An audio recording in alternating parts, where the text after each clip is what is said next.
우리 정결례를 폐하시는 말씀의 두 번째 부분 12절에서 20절을 오늘 나눕니다. 제목을 하늘을 피우는 마음 그렇게 잡았어요. 이 본문에는 결론이 두 번 나오죠. 11절과 20절에 두 번 나오는데 11절, 20절 두 번 다 예수님께서 더럽다라는 단어를 쓰십니다. 두 번씩 써요. 그래서 바깥에서 먹는 음식물이 사람을 더럽게 하는 게 아니라 사람의 입으로 나오는 것이 더럽다. 사람의 입은 어디하고 머리하고 연결되어 있어요. 그래서 머리의 생각으로 나오는 것들이 더럽지 마음에서 나오는 것은 더럽지 않다. 그런 거죠. 여기 이제 결론에 두 번씩 사용한 더럽다라는 단어가 코이나오라는 단어예요. 코이나오. 코이노니아 비슷하죠? 그래서 그 의미가 to make common. 일반화시킨다 그런 뜻이에요. 그래서 예수님에게는 뭐가 더러우냐? 다들 그렇게 하지 않냐? 이 세상은 다 그렇게 살지 않아? 교회 나오면 다 그렇게 하는 거지. 그게 더럽다는 거예요. 실제로 그렇습니다. 내가 나 자신다울 때는 깨끗해집니다. 더러운데도 그냥 살아요. 우린 그걸 원하지 않아요. 근데 그렇게 살 때는 항상 다들 그렇게 하는데 그렇게 되는 것이죠. 본문으로 들어가면 아버지의 것이 아니야. 그런 거죠. 그게 뭐냐? 유대교. 내 하늘 아버지가 심지 않았다. 하늘이 강조되고 있죠. 그건 땅에서 난 것이야. 무엇이? 그냥 추상적인 얘기가 아닙니다. 유대교, 이 정결례를 세운 유대교를 얘기하는 거죠. 그래서 하늘 아버지가 심지 않은 것이어서 맹인이에요. 뭐를 못 봐요? 하늘을 못 봐요. 그 하늘을 못 보는 이유가 뭐예요? 마음이 하늘에서 멀어요. 땅의 것이 항상 가까이 있어요. 그래서 맹인이 맹인을 인도하니 둘 다 구덩이에 빠진다. 이 구덩이는 예수님이 많이 사용하신 단어죠. 신약에도 또 많이 나오고 이것은 영원한 멸망이에요. 무적행을 얘기하는 거죠. 모세의 언약은 430년에 끝나게 됩니다.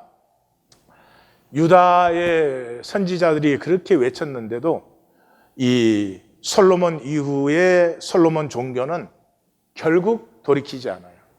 그래서 하나님이 요시야라고 하는 사실은 다윗보다 더 위대한 왕을 세웁니다.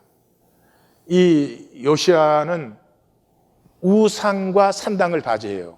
이제 구약을 읽으신 분은 알겠지만 산당을 제거하거나 우상을 제거한 계획적인 왕들은 있습니다. 그러나 두 가지를 다 제거하기는 쉽지 않습니다. 우리야 우상, 산당 제거하면 되지 그렇지만 그게 마치 이러는 거죠. 지금 자본주의 사회에서 대량 판매도 하지 말아라. 이런 식의 얘기나 마찬가지예요. 그게 쉽지 않은 일이에요. 그걸 했어요. 그리고 성전을 청소하고 성전을 얼마나 엉터리로 했으면 성전을 청소해야 됐겠어요. 청소를 하다 보니까 성전이 다 무너져 있어. 그래서 성전 보수를 해요. 성전 보수를 하다가 모세 오경을 찾았어요. 그래서 모세 오경을 찾아가지고 이 요시야가 옷을 찢으면서 하나님 앞에 회개합니다. 그리고 단과 납달리, 거기는 망한 북이스라엘의 지경이죠. 거기까지 사람을 보내서 유다 전 지역과 이 말씀 운동을 일으킵니다. 그리고 유월절을 회복합니다. 그동안 유월절 안 지켰어요. 유월절 안 지켰다는 게 뭐예요? 유월절을 지킨다는 말은 안식일을 지키는 것이고 안식년을 지키는 것이고 희년을 지키는 것이죠. 그렇게 했는데 609년에 요시야가 죽습니다. 그걸로 유대 역사는 끝난 거예요. 왜냐 그러면 605년에 1차 포로가 잡혀가요. 그 뒤에 왕이 4명 썼는데 그건 왕이라고 할 수 없는 이렇게 무너지는 그 허린 장면이에요.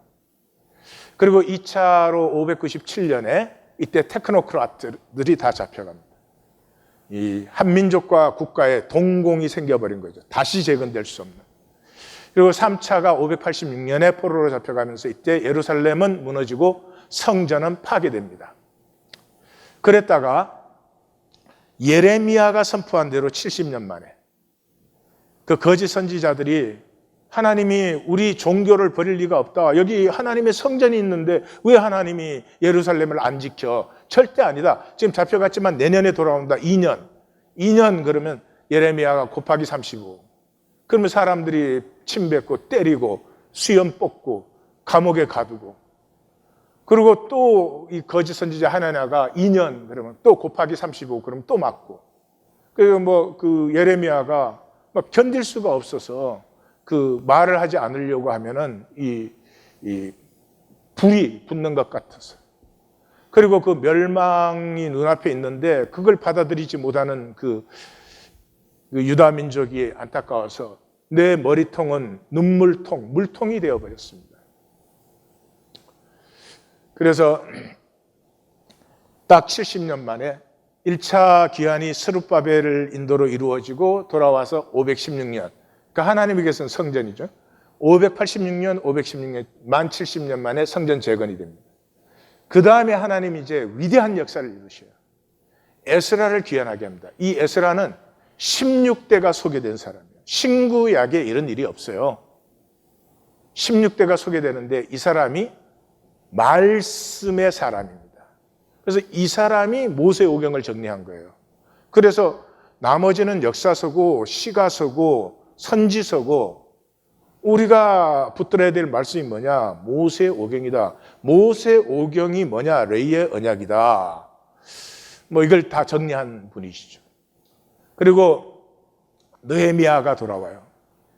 모세와 다윗을 능가하는 영성과 지도력을 에스라와 느헤미야가 가졌어요. 무엇을 위해서? 모세 언약을 재건하기 위해서. 그런데 느헤미야가 있는 동안에는 잠시 이게 되는 것 같아요. 느헤미야는 페르시아 120개 민족 국가를 정복한 통일왕국의 제2인자였어요. 그러니까 성을 재건하고 이게 되는 것 같았죠. 그런데 그 페르시아 왕이 굉장히 느헤미야에게 의존되어 있었습니다.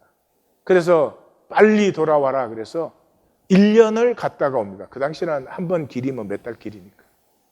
그 1년 사이에 원래대로 다 돌아가 있어요. 성전터는 장터로 바꿔놨고 안식일은 다 폐해졌고 11조와 봉헌물은 거쳐서 레위 사람들은 못 먹고 사니까 다 흩어져 버리고 이 2차 귀환할 때 레위 사람이 없어서 중단하고 220명을 모아서 온 거잖아요. 레위의 언약이 깨어졌죠. 그래서 430년에 말라기 선지자를 통해서 마지막 경고한다. 만약에 돌이키지 않으면 이번에도 돌이키지 않으면 너희와 나는 끝이다. 그래서 안 돌이켰잖아요. 끝났어요. 하나님과 유대민족은 끝났어요. 그러면 유대교는 뭐냐? 땅에서 만든 거죠. 130년, 그로부터 300년이 흘러서 130년이 됐을 때 이 헬라는 문화로 제국은 항상 목적이 하나 만드는 거예요. 그렇게 해서 헬라는 문화를 시키니까 유대가 가지고 있던 이 의식이나 이 전통을 하나도 인정 안 했죠. 그래서 유대인들은 여기에 항거하기 시작했습니다. 그러면서 마카비 이 혁명이 일어났죠. 그래서 헬라에 항거를 하니까 그동안에 자기들이 만들어 놓은 율법의 열심일수록 존경받는 거죠. 이 사람이 강하게 이 항거를 하는 거니까. 그렇게 해서 그 당시에 이 글자도 못 읽는 그런 시대니까 이 사람들에게 율법 계명들을 가르치고 이런 일들을 담당하는 사람들이 자발적으로 생겨났어요. 그게 바리새라고 해요. 그 시대의 지식층이다 이렇게 아시면 되겠어요. 근데 그 뿌리가 있었어요. 그건 뭐냐 그러면 에스라 느헤미야 개혁 때 이제 포로로 잡혀가 버렸으니까 성전에서 모일 수가 없죠. 그러니까 마카비가 혁명이 일어날 때 성전 건물은 있었어요. 그렇지만 성전에서 모일 수도 없고 결국은 이게 제우스 신전화돼서 실제적으로 성전이 없는 시대죠. 그러니까 흩어진 자리에서 뭐 두세 가정이 됐든 다섯 가정이 됐든 그들이 모여가지고 에스라의 뿌리에서 솟아난 그 말씀 나누기를 하는 거였죠. 그것을 이 바리새인들은 묶어서 해당화, 종교화 시킨 거죠. 뭐 그건 좋은 거예요. 그 해당화 시킬 때 한 해당이 되려면 적어도 10가정, 10명의 남자가 있어야 된다. 예. 그렇게 해서 이제 시켰는데 문제는 이것이었죠. 백성이 종교를 위해서 있는 게 아니고 종교가 백성을 위해서 있는 거죠. 예수님이 12장 안식법을 폐할 때 안식일이 사람을 위해서 있어야지 사람이 안식을 지키려고 있는 게 아니지 않느냐 하는 것과 똑같은 거죠. 이게 주객이 전도된 것이죠. 그래서 그 종교화된 유다가 AD 70년에 망합니다. 예수님이 예언하신 대로 돌 위에 돌 하나 남지 않게 그렇게 참혹하게 예루살렘이 파괴됩니다. 그러고 나서 얌리아 회의에서 그때 존경받는 그 랍비 이름이 요하난 벤 자카이라고 하는 분이신데 아주 굉장히 전설적인 얘기를 많이 갖고 있는 분이에요. 그런데 그분을 중심으로 모여가지고 이분이 로마의 허락을 받은 대로 율법 계명을 가르치는 학교를 세우게 됐습니다. 그 학교에서 랍비를 배출하는 것이죠.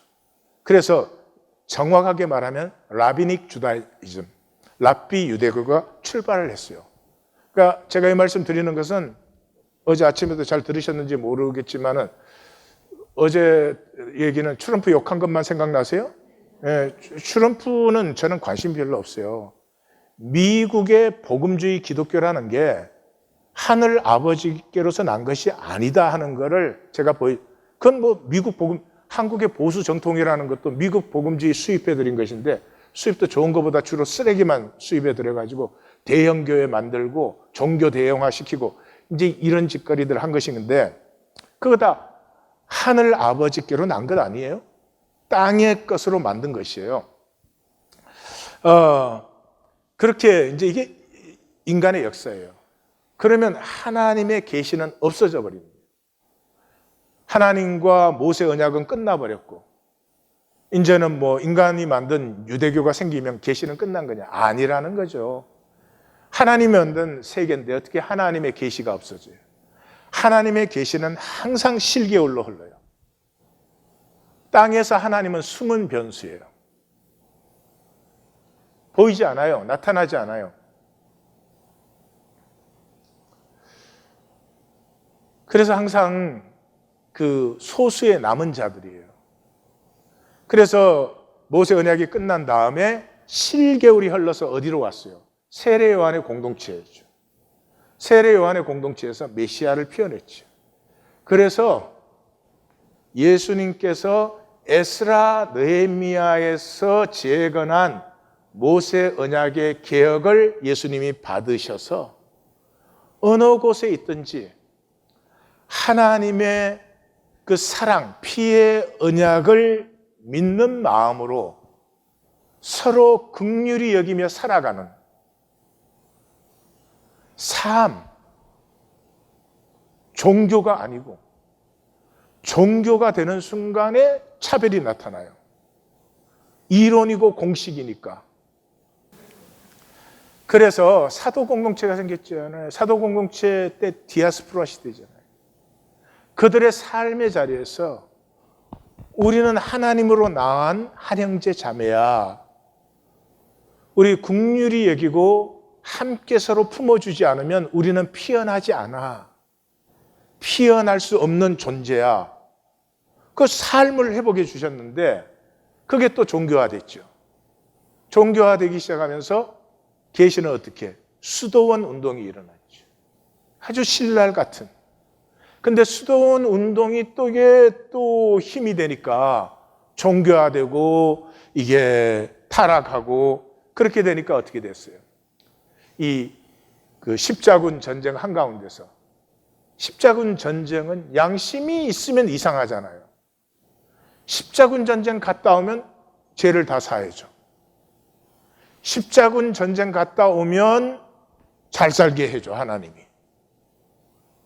그렇게 된지 안 되는지는 모르지만 그 말을 들었을 때 양심이 있다면 이상해야 되는 거죠. 그래서 그 와중에 시작된 게 형제단 운동이에요. 프란시스칸 브라더스, 형제단이 시작됐어요. 이 사람들은 이제 종교에 질려버린 사람들이에요. 그래서 기독교 맨날 가르치는데 뭘 가르쳐요? 성경은 가르칠 게 없어요. 그냥 마음에서 솟아나는 긍휼로 같이 살아라. 그거 얘기한 거예요. 그걸 뭘 가르쳐? 네? 가족을 가르쳐서 가족이 되겠습니까? 같이 사니까 가족이 되는 거지. 그래서 이 사람들은 교회를 떠나서 그냥 예수님 말씀하신 대로 2명씩 짝지어서 다니면서 병든 자 있으면 돌보아주고 가난한 자 있으면 자기들이 얻은 걸로 섬겨주고 이렇게 살았어요. 그 기독교가 그 사람들을 어떻게 했어요? 이단으로 몰아서 다 죽였어요.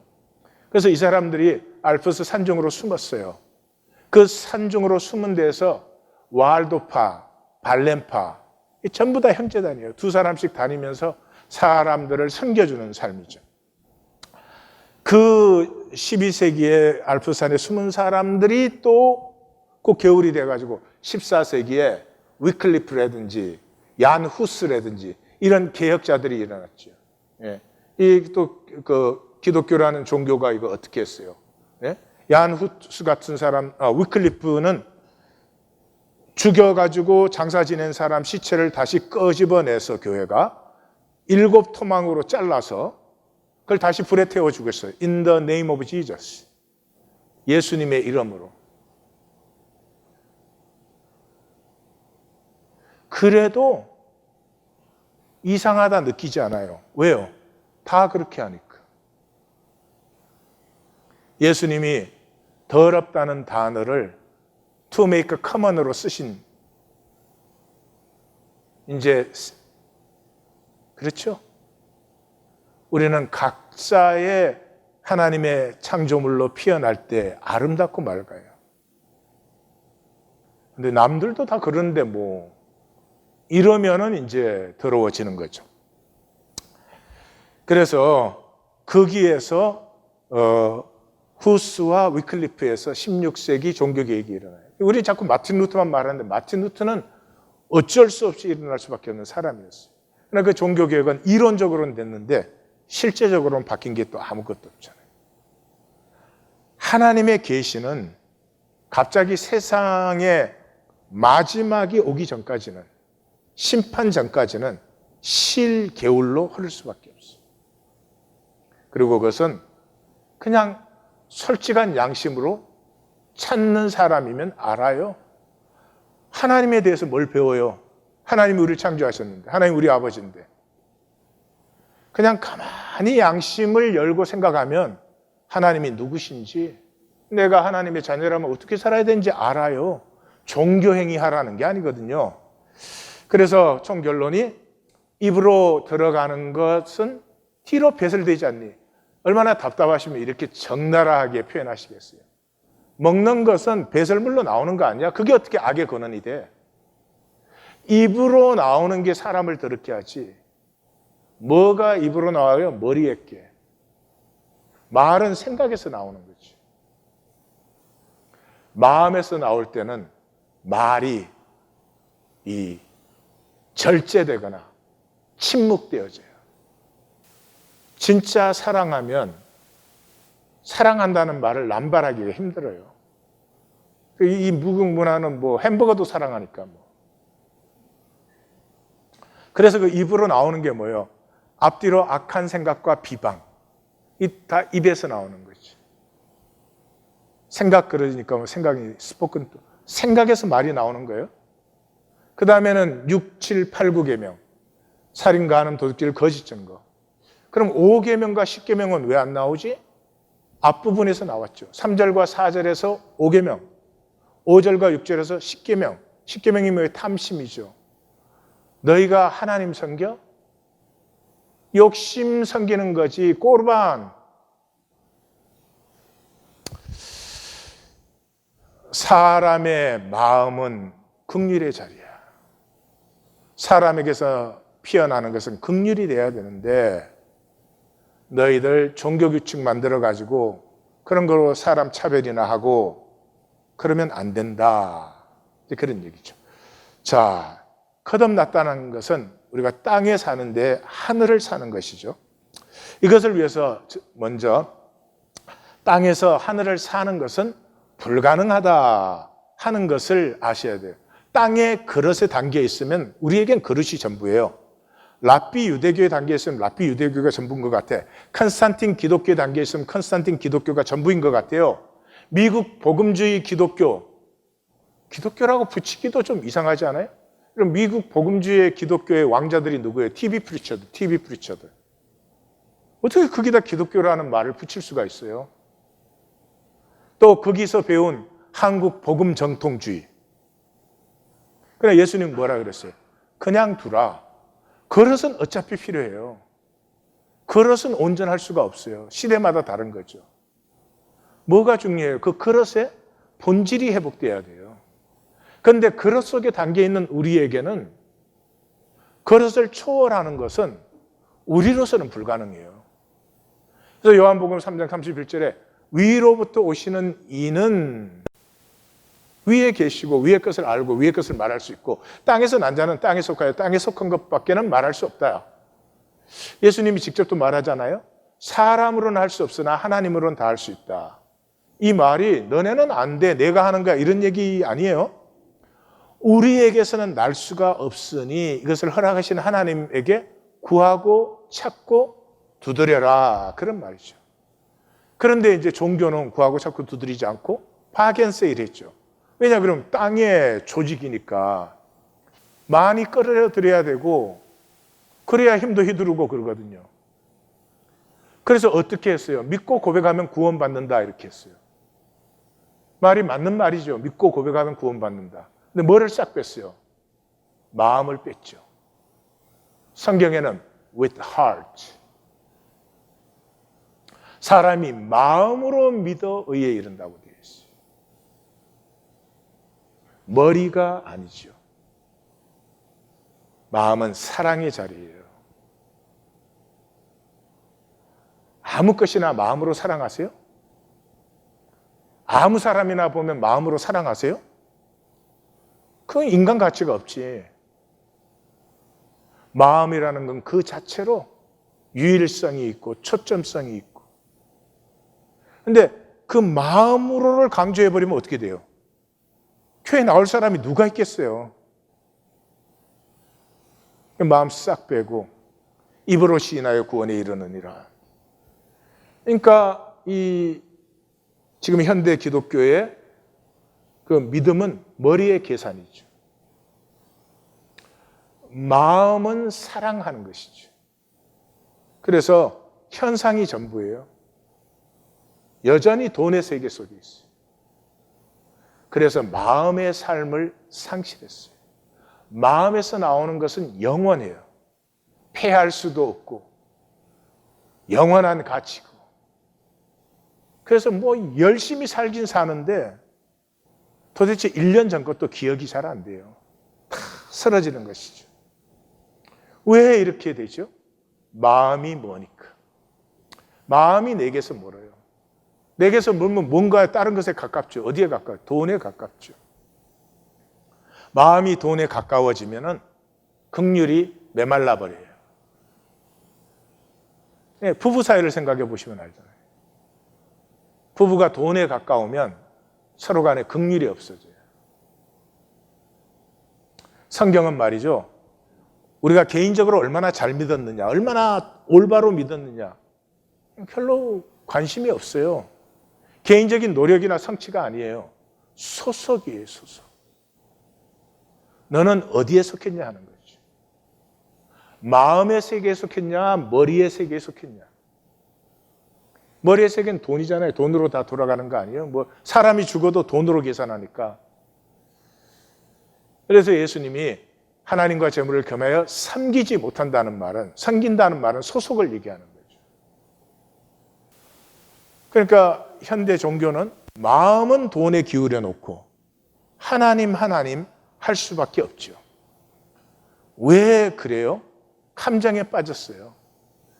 우리가 개종할 때 뭐 모태신앙이든 뭐 안태신앙이든 다진 매를 전부 이미 그 종교 안으로 들어온 시간이 있어요. 근데 그 개종할 때 우리는 하나님을 이미 알아요. 하나님을 모르거든요, 우리가. 이 땅의 길이 아닌 하늘 길을 여시는. 그래서 전도가 되게 이렇게 죠. 하나님 믿으세요. 그러면 복 받습니다. 구원 받습니다. 이러잖아요. 그건 완전히 틀린 말이에요. 이 사람이 하나님을 모르는데 어떻게 믿으라고 해요. 그러니까 바른 전도라면 이렇게 말을 해야죠. 성경의 하나님을, 예수 그리스도의 하나님을 한번 만나보세요. 이래야 되는데, 하나님 믿으세요 이 말은 니도 하나님 알고 나도 아는데 이제 믿어라 그런 말이죠. 이것이 종교의 문제죠. 그래서 구약 그 선지 17권의 중심이 호세아서예요. 그 호세아의 중심이 6장인데 우리가 여호와를 알자, 힘써 여호와를 알자. 이 알자가 성경 공부하자, 교리 공부하자 그런 말 아니에요. 알면 사랑해요. 이 안다는 말은 사랑한다는 말이에요. 그래서 우리가 하나님 믿는다 말할 때 내가 이미 아는 세계에 주여를 갖다 붙인 거예요. 이 땅의 세계에 하나님이라든지 신이라든지 뭔가 이렇게 자세히 모르면서 그냥 안다고 생각하는 거 있잖아요. 거기에다가 주여를 갖다 붙인 것이지, 이 언약의 하나님, 자기 자신의 생명을 우리에게 드리는 하나님, 그걸 몰라요.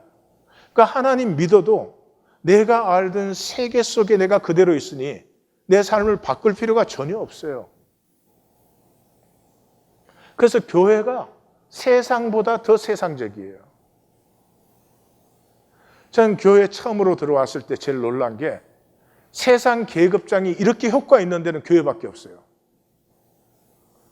뭐 닥터다 이러면 어마어마해. 에구 불쌍해라. 세상보다 더 세상적이에요. 평생을 다니는데 눈꽃만큼의 성화가 일어나지 않는 이런 일이 왜요? 땅의 것을 가지고 자꾸 하늘이라고 속이니까. 이 하늘이 열리려고 하면은 redemption, 내 존재와 삶이 이제는 새로워지고 싶다. 참고 더 이상 이렇게 살고 싶지 않다. 이런 간절함이 먼저 있어야 돼요. 하나님 믿으면 복 받는 데더라. 거기에서 표현할 수 없어요. 내 생애와 존재를 돌아보니까 죄뿐이야. 이 윤리적인 의미 이상이에요. 추하다는 거예요. 추하다는 거예요. 내 삶이 내가 보는데 아름답지가 않아요. 내 존재를, 나를 내가 보는데 결코 아름답지가 않아요. 이게 안타까움이에요. 그래서 시편 51편, 저는 다윗의 시편이 가장 인간의 진실을 잘 표현했다고 생각하고 좋아하는 것이, 물은 나는 내 죄가를 나오니 내 죄가 항상 내 앞에 있어. 내가 죄하고 숨 쉬는구나. 내가 죄하고 밥 먹는구나. 내가 죄와 함께 걸어다니는구나. 내가 죄악 중에 출생하고 어머니가 죄 중에 잉태하였어. 내가 살다 보니 이렇게 악해진 게 아니라 내가 보니까 근본적으로 내가 이랬구나. 하나님이여 내 속에 정한 마음을 창조하시고 정직한 영을 새롭게 하여 주옵소서. 하나님이 보시기에 좋았더라. 가 될 수 있다면 얼마나 아름답겠어. 그런 내가 왜 이러한 삶을 이러한 모습으로 살고 있죠? 근데 그렇게 쭉 고백이 끝나고 뭐라 그래요? 그래서 내가 정해지고 정직한 영이 새로워졌다 한들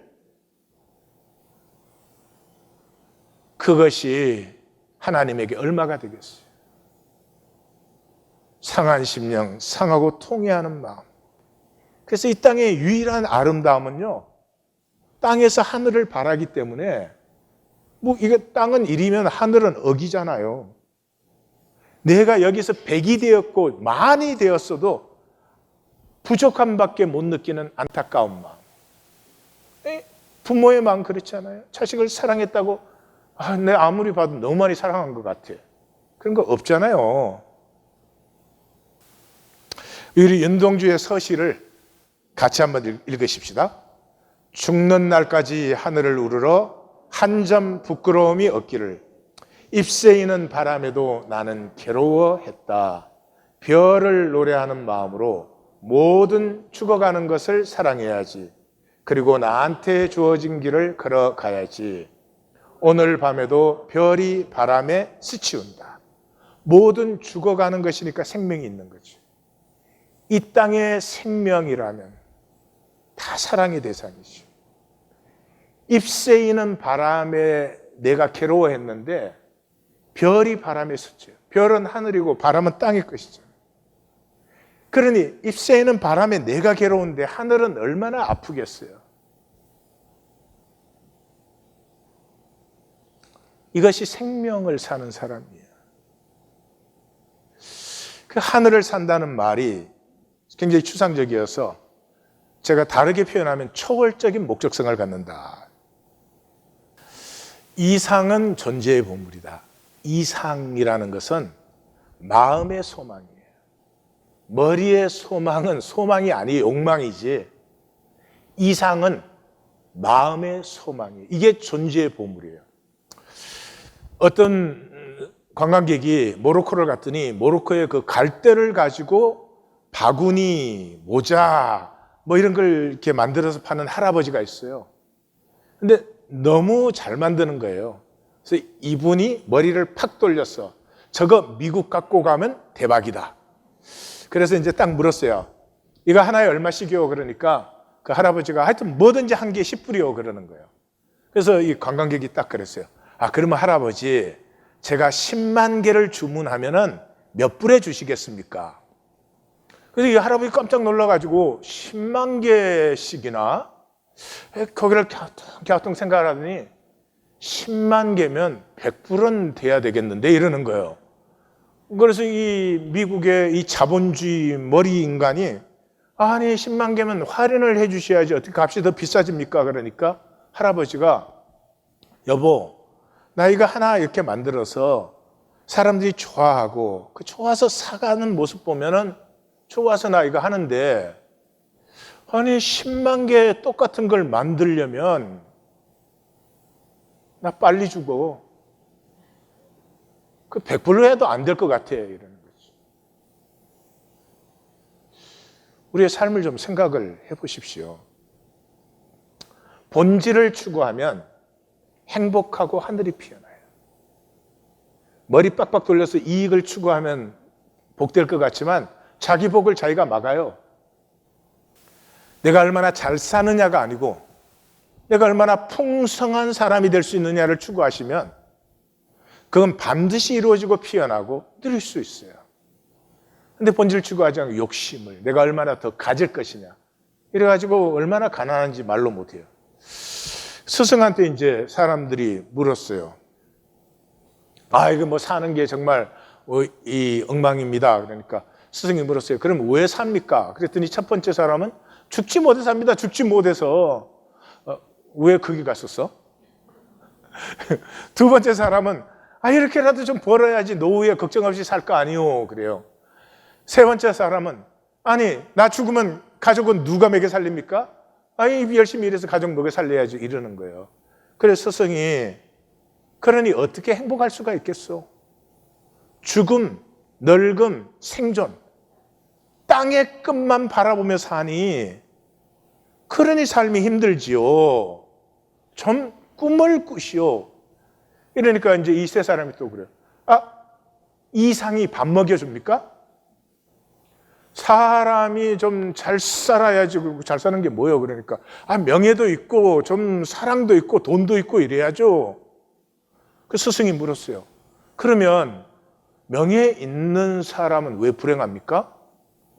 왜 사랑하는 사람도 불행합니까? 돈이 많이 있는 사람 중에도 불행한 사람이 있는데 왜 그렇습니까? 이렇게 물었어요. 그래서 세 사람 다 집 할 말이 없어졌어요. 그래서 스승이 말했어요. 명예, 사랑, 돈이 다 좋은 것이지만 초월이 있을 때까지는 행복하지 않습니다. 명예는 명예를 가지고 봉사할 때, 사랑은 사랑을 가지고 깨끗이 드릴 때, 돈은 돈을 가지고 나눌 때, 봉사, 드림, 나눔의 이 공통점이 뭐예요? 받는 이의 기쁨이잖아요. 명예 가지고 봉사했다고 꼭 기쁘지 않아요. 마음으로 해야 받는 쪽이 기뻐져요.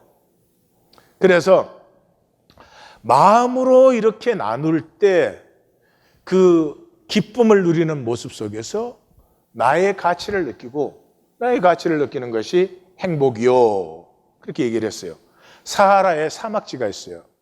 잿빛 색깔의 지인데, 이 사하라는 이제 건기가 길잖아요. 비 잠깐 오고 나면.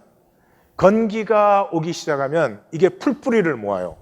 풀뿌리를 모으는데 사막지 하나가 그 건기 내내 먹어봐야 2kg를 못 먹어요. 근데 이 사막지들은 10kg, 최소한 10kg 적게 모으는 애가.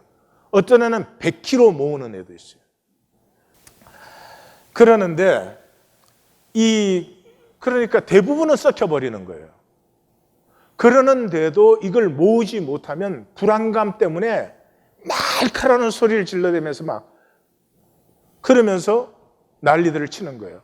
그래서 한때는 이 사막지를 흰지 대신에 실험실에서 쓰려고 했어요. 왜냐 그러면 사이즈도 크고 약물 반응에 더 정확하기 때문에. 그래서 데리고 왔는데 이런 습성을 알기 때문에 그 케이지를, 큰 케이지를 주고 큰 케이지에 자기가 먹을 수 있는 양의 몇십 배씩 쌓아줘요. 근데 이게 뭐로 다니지 못하는 불안감 때문에 그걸 안 먹고 굶어 죽어. 금식. 나 같아. 그런 생각 안 드세요?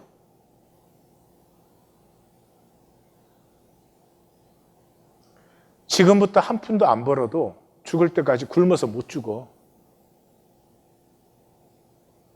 그 정도로 얘기할 수 있어요, 현대인은.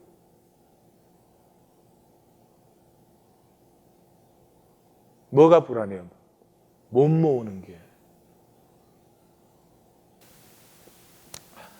자, 이 마음에서 사람은 마음에서 피어나는 것으로 살게 되어 있고, 이 마음에서 피어나는 것은 힘과 능이 아니에요. 훨씬 더 풍성하고 행복하고 좋아요. 어려움을 뚫고 가는 이 극기력이 어마어마합니다, 마음은. 제가 예를 좀 들겠는데, 종교적 예를 들지 않고 일부러 세속적, 구체적 예를 들어요. 정주영 씨가 1970년 3월 1일에 현대조선 사업부를 만들었어요. 70년, 바꿀 때예요. 근데 조선소를 세우겠다는 거예요. 그래서 영국 바클레이 은행에 그 조선소 세우는 것과 배 만드는 그 융자를 받으러 갔어요.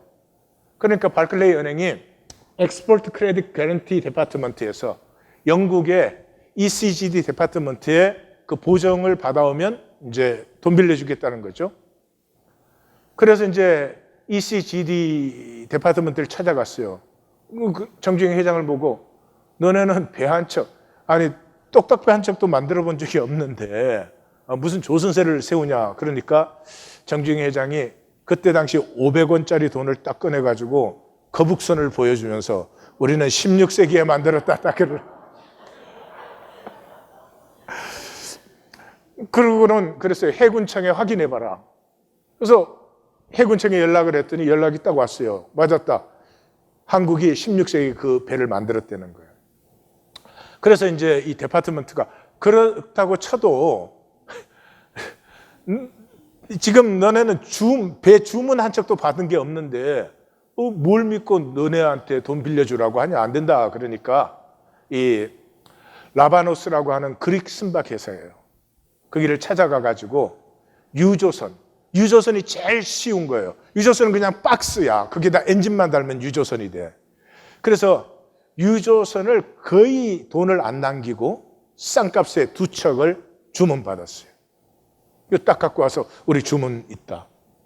이렇게 해서 시작된 게 한국조선이에요. 지금도 한국조선이 약해졌다 그러는데도 아직도 1위예요. 삼성전자의 이병철 회장이 1983년 9월 12일에 이 반도체 생산 라인 기공식을 했어요. 선진국과 10년 이상 기술 차이가 나요. 반도체의 10년 이상이라는 건 일반 제품의 한 세기 이상의 차이예요. 거기에 수천억의 제품 개발과 투자를 해서 생산을 딱 하면 생산할 때 그 개발하는 기간 동안에 이미 구식이 되어 있어요.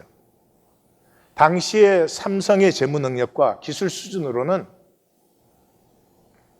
이 자살행위. 그런데 이 물건이나 팔고 있다가는 결국은 시대에 뒤떨어진다. 꼭 미래를 향한 산업을 한번 열고 싶다. 이 마음 하나가 오늘의 삼성전자를 만들었어요. 현상적인 이익보다 아름다움을 빚는 마음을 여세요. 절대로 후회하지 않습니다. 그게 사람의 본질이에요. 후회하지 않을 뿐만 아니라 아실 거예요. 내가 평생에 쏘가서 살았구나. 이 눈앞에 이익이 계산되느라고 내 안에 있는 이 보고를 나는 몰랐구나 하는 걸 알 거예요.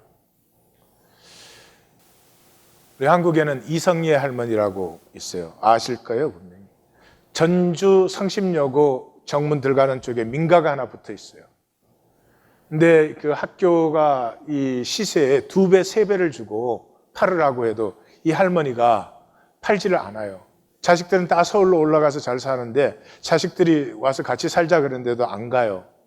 왜냐 그러면 그 집에서 북한군에게 끌려간 남편, 여보 다시 돌아올게 하며 끌려간 남편을 기다리느라고. 현상의 이익만 다가 아니죠. 욕심의 함정이 있어요. 욕심은 마음을 잃어버리기예요. 뭔가를 선택하기 위해서는 뭔가를 버려야 돼요. 회계학에서는 코스트를 목적 달성을 위한 희생이라고 정의합니다. 현상, 이 세상, 마귀는 아무것도 아닌 배설물을 우리 손에 잡게 해줘요. 그걸 놓지 못해서 하나님의 영생을 버리게 되는 거죠. 최기동 할아버지 제가 한번 소개한 적 있죠. 징용으로 끌려갔다가 해방되어서 돌아왔는데 병든 몸으로 돌아왔는데 가족은 다 없어져 버렸고 집터도 다 폐해졌고 마을도 사라졌고 그래서 죽으려고 무곡천 다리 밑으로 갔더니 거기에는 거동조차 못하는 사람들이 있었습니다. 그 사람들이 최기동 씨를 보고 당신은 움직일 수라도 있으니 밥 좀 얻어다 주. 그 모습을 볼 때 최기동 할아버지의 마음이 열렸습니다. 그래서 밥을 얻어다 같이 먹기 시작했어요. 이게 하루하루 시작된 게 30년을 하던 어느 날 오응진 신부와 만나서 꽃동네가 탄생되게 되었습니다. 우리 영상을 보시겠습니다. 충북 음성에는 천주교에서 운영하는 한국 최대의 사회복지시설이 있습니다. 프란치스코 교황이 방문하는 꽃동네가 그곳입니다. 많은 장애인들과 보호가 필요한 이들의 안식처로 알려져 있습니다. 이 꽃동네는 어떻게 생겨났을까? 놀랍게도 한 거린 할아버지의 선행이 그 시작이었습니다. 동냥조차 못하는 거린들하고가 18명이 거기 살고 있었어요. 그런데 누워서 몸이 불편하고 아파서 동냥조차 못하는 거지들을 그 최기동 할아버지가 그 밥을 동냥해다가 그분들을 먹여 살리고 있었어요. 일제의 강제징용으로 망가져 버린 몸. 최기동 할아버지는 구걸밖에 할 수 없었지만 구걸조차 하기 힘든 어려운 이들을 도우며 살았습니다. 어느 날 해질 무렵 한 젊은 신부가 성당 앞으로 지나는 최할아버지의 모습에 끌려 뒤를 따랐습니다. 최할아버지가 들어간 움막 속에서 맞닥뜨린 것은 얻어온 밥으로 거동이 힘든 이들을 나눠 먹이는 모습. 그래서 오신 분님이 최기동 할아버지를 만나서 아주 감동을 받고 성당으로 돌아가서 밤새 기도하면서 깨달은 말이 저기 붙어 있는 얻어먹을 수 있는 힘만 있어도 그것은 주님의 엄총입니다. 그 내용이에요. 얻어먹을 수 있는 힘만 있어도 그것은 주님의 은총입니다. 최기동 할아버지와 기도로 얻은 큰 배움이 이 한마디에 담겨 있습니다. 오웅진 신부와 최기동 할아버지의 만남은 꽃동네가 시작하는 계기가 됩니다. 오 신부는 사비를 털어 시멘트를 사고 냇가에서 모래를 퍼와 직접 집을 짓고 최기동 할아버지와 그가 돕던 거린들을 데려왔습니다. 우리는 흔히 가진 게 없다고 선행을 시작하지 못합니다. 하지만 얻어먹을 수만 있어도 할 수 있는 게 베품이고 사랑이라는 증거가 바로 꽃동네입니다.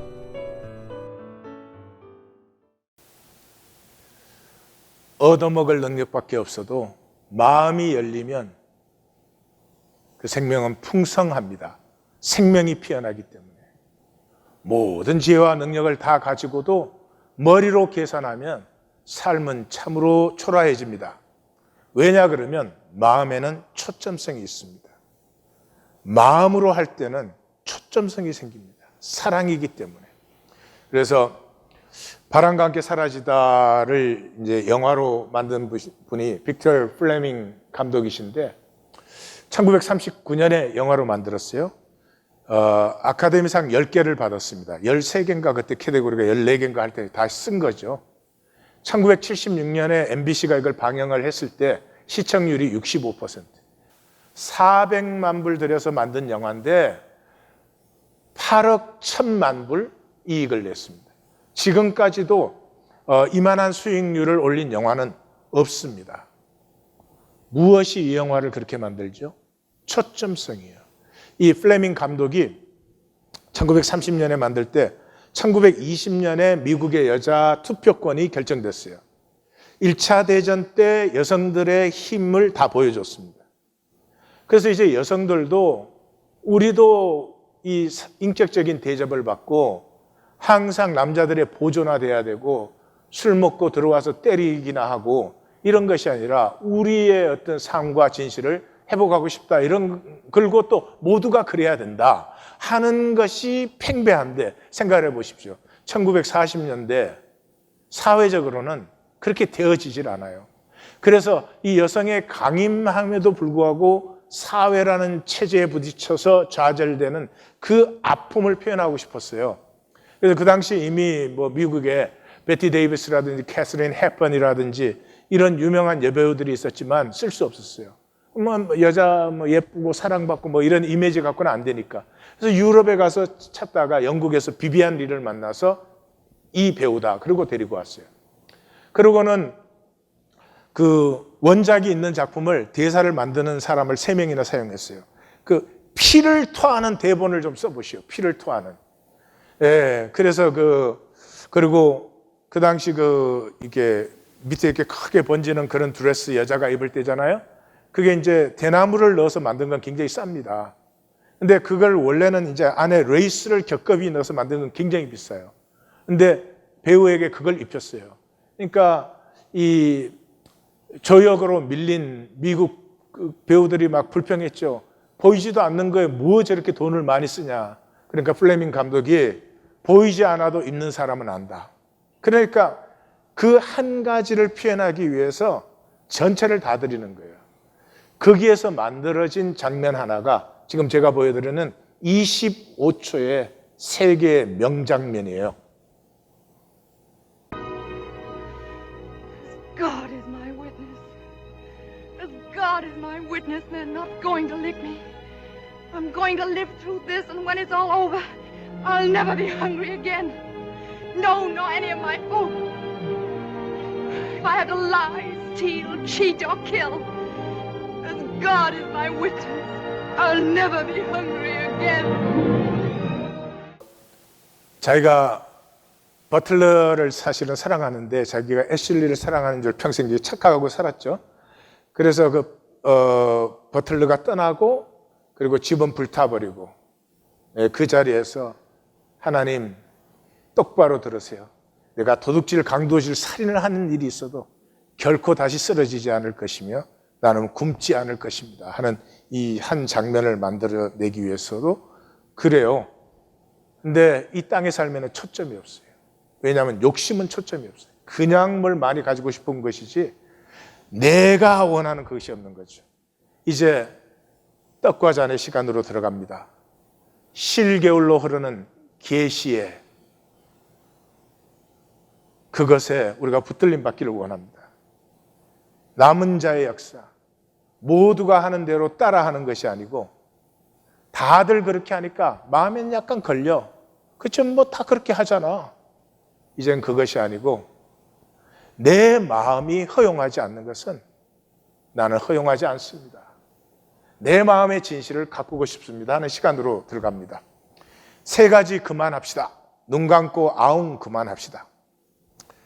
눈 감고 아웅이 제일 잘 통하는 게 기독교예요. 제가 교회에 처음 들어오니까 아무도 세상과 다르지 않아. 똑같아요. 근데 거듭났다고 그래요. 그리고 여기 와서는 무슨 새로운 삶을 사는 것처럼 그래요. 그 처음에는 내가 좀 이상하고 내가 미친 것 같았어요. 그래서 이렇게 됐나 봐. 원 세상에 거짓말도 유만 부득이지 똑같은 욕심에 아니요, 세상보다 윤리의식이 오히려 떨어져요.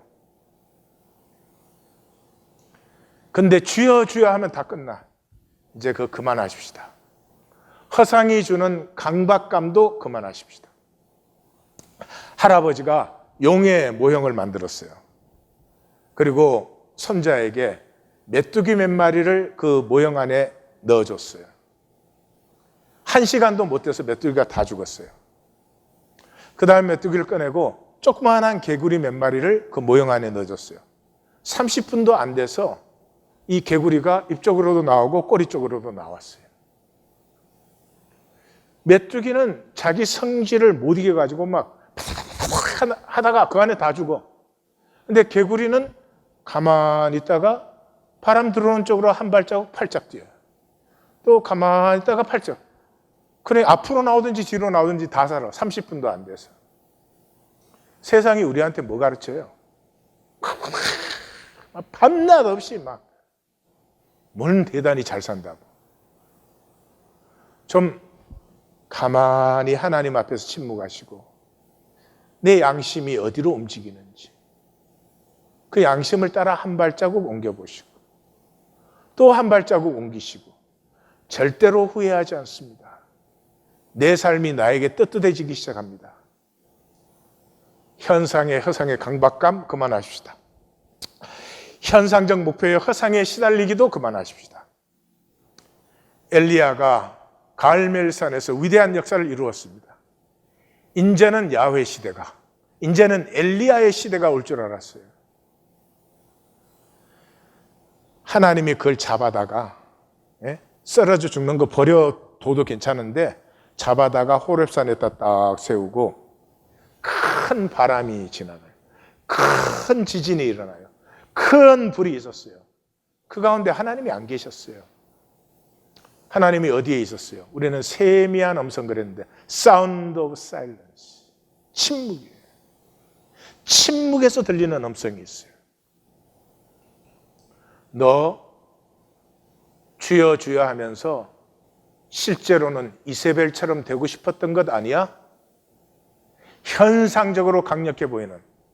그러나 그게 몇 년을 가는 것입니까? 온 세상이 이세벨의 세계 같은데 몇 년을 갔냐고요? 너가 나의 사람이라면 임재로 충분하지. 우리가 신앙의 사람이면 하나님이 계시다는 것만으로 충분합니다. 내가 허상, 욕심 이런 거품에 시달리지 않고 그냥 한 걸음 옮기고 또 하나님 앞에 침묵하고 또 한 걸음 옮기고 나는 뭐 별로 지혜가 없으니까요. 그럼 뭐 굶어 죽을까요? 그럼 무슨 홈레스 될까요? 아닙니다. 마음이 끌어들이는 것이 훨씬 더 강력합니다. 하나님은 이미 아람의 왕도 예비하셨고 이스라엘의 왕도 예비하셨고 너 다음에 엘리사도 예비하셨고 네 생각에는 온 세상이 이세벨의 세상 같아? 바알에게 무릎 꿇지 않은 사람이 7,000명이나 있어. 7,000명 뭐 인구로 보면 별것 아니죠. 하나님의 임재와 7,000명은 남고도 넘칩니다. 이것 한 가지만 하시면 됩니다. 죽은 후를 목표로 삼으십시오. 지금 내가 사람에게 뭘 보여줄까? 그 허상에 속지 마시고 내가 죽었을 때 내가 완성됩니다. 죽은 후에 나는 누구인가? 내가 주님 앞에 쓸 때 나는 누구인가? 죽은 후가 목표가 되면 마음을 피울 수 있습니다. 우리는 지금 becoming에 있습니다. 뭐를 향해서? own being, 나라는 존재를 향해서. 존재를 가꾸지 못하는 삶은 첫째 수치스럽습니다. 메마르고 가난합니다. 무엇보다 무기력합니다. 떡과 잔은 매직이 아닙니다. 이제는 마음을 열고 마음은 서로 통하지 않으면 자랄 수가 없습니다. 세상은 어떻게 살든 간에 모두들 어떻게 살든 간에 내 마음 속에서 피어나는 것을 한번 가꾸고 만나보고 싶어. 이것이 떡과 잔입니다. 또 하나의 종교 아닙니다. 또 하나의 프로그램 아닙니다.